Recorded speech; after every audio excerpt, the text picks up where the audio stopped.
The baby was found floating in a basket near the river, crying and covered in a pink cloth embodied with golden shells. In a small village, there lived a girl named Maya. She was raised by Sarah, a widow who had long prayed for a child. Sarah loved her so much, giving her a home filled with warmth and laughter. Maya grew up alongside other children, playing games by the river, climbing mango trees, and swimming in the calm waters. But even as a child, Maya stood out. Her eyes were so beautiful. It has a mixture of green and blue, like the ocean under the sun. Her hair had an unusual shimmer, and her skin seemed to glow when the moonlight touched it. She was different in other ways too. She never got sick. Even when everyone in the village caught malaria or any other kind of sickness, she was strong. She swam better than anyone else in the village. She could hold her breath for minutes at a time under the water and dived deeper than the fishermen. Anytime she wandered too far in the forest, she returned unharmed, guided back by a group of butterflies that seemed to dance around her. Sarah brushed it off as a mere luck.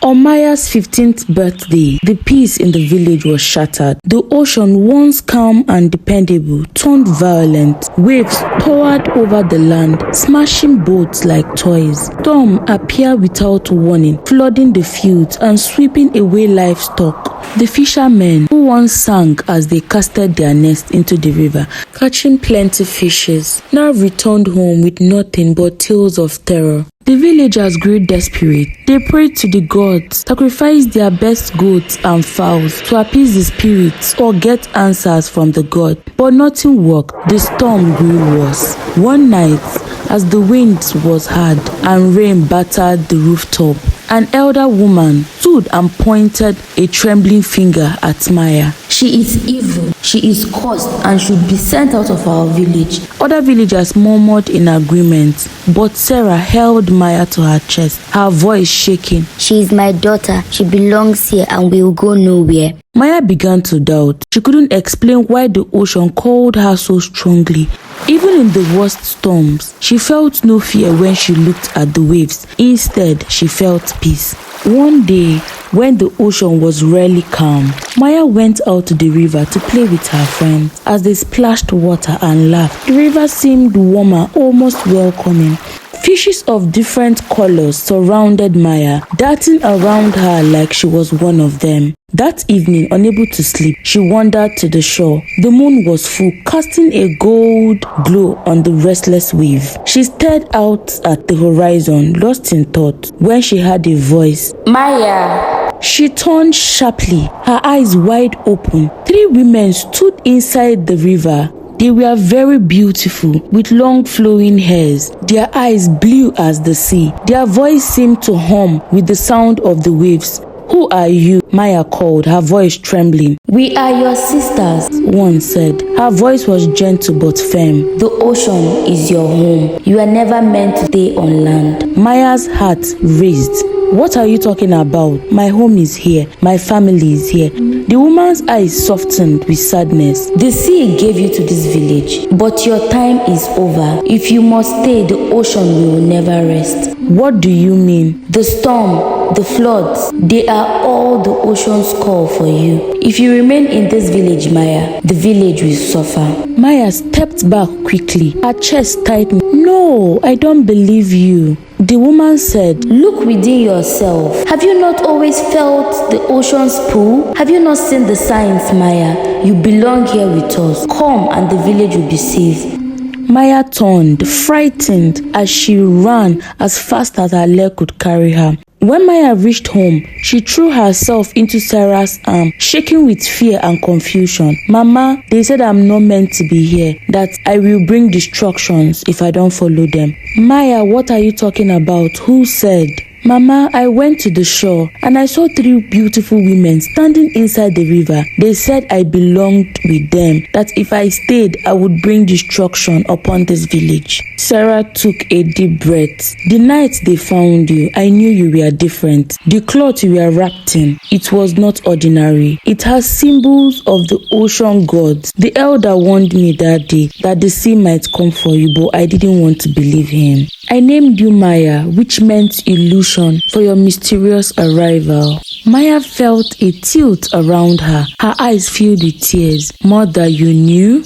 I thought I could keep you safe. I thought the gods would forget. Maya sat silently, her mind thinking wild. Could it be true? Could I really be from the ocean? One night, as the village slept, Maya returned to the river. The storms were building again, the waves crashing with anger, ready to destroy. Maya! The voices called again. The three women emerged from the water, their presence both comforting and terrifying. You must decide, one of them said. Come with us and the village will be safe, or stay and the sea would come destroying everything. Tears streamed down Maya's face. She looked back towards her village, her family, her home, her mother. But deep inside, she knew the truth. She belonged to the sea. She stepped into the sea, the water rising to meet her like a warm embrace. As she moved closer to the women, the storm began to calm, the winds fading into a soft breeze.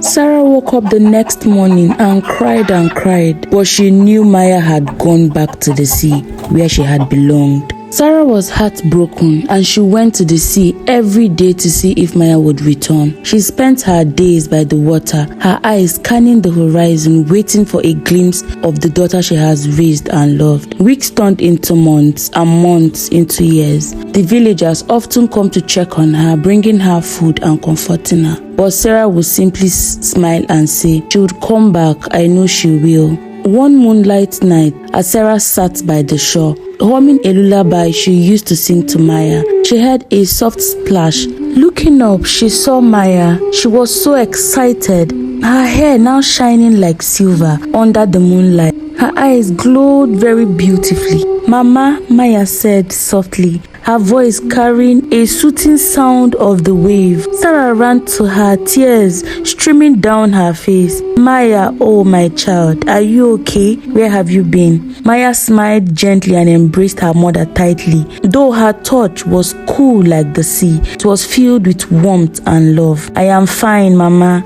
I live in the ocean now, but I have missed you every single day." They talked for hours, Maya sharing stories of her new life beneath the sea. They spoke of vibrant underwater cities, creatures of the sea Sarah could only dream of. Before the sun rose, Maya promised, "I cannot stay long, Mama, but I will come to see you. Every time the moon is full and the sea is calm, I will be here." True to her word, Maya returned every time the sea was calm and the moon full. Sarah would go, preparing a small fire by the shore, bringing fresh bread and flour as offering. They would sit together, talking about random things, and Maya telling her how beautiful under the sea is. As the years passed, Sarah grew older, her hair turned white, her steps became slower, but she had always made her way to the shore every full moon night. One night, as she lay in her bed, too weak to walk, she heard a soft melody outside her window, the sound of the wave humming a lullaby. With great effort, she rose and made her way to the shore where Maya was waiting for her. "Mama," Maya said, her voice filled with joy and sorrow. Sarah smiled. "My little girl." They sat together for the last time, Sarah resting her head on Maya's shoulder. As the night deepened, Sarah closed her eyes, her heart full with peace.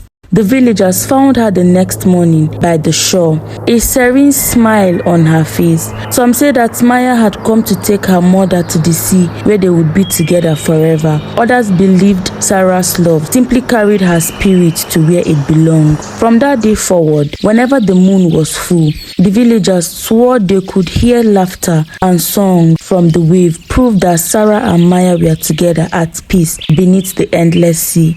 More videos like this, like, comment, share, follow and subscribe.